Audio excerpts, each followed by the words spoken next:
This is my goat slingshot design in its unfolded mode. And here is the goat slingshot in its folded down mode. This is how you unfold the goat slingshot.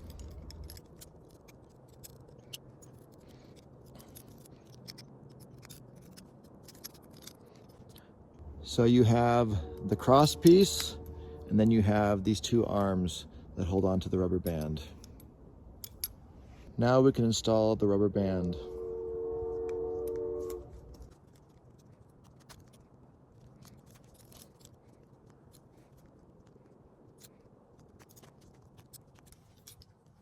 Now let's test out the slingshot on that bottle over there.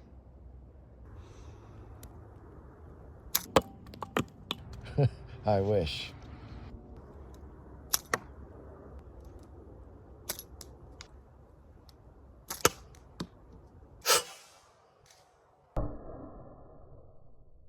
So that is my foldable slingshot for the Goat Multitool. It's pretty fun, even though I am definitely not a slingshot expert.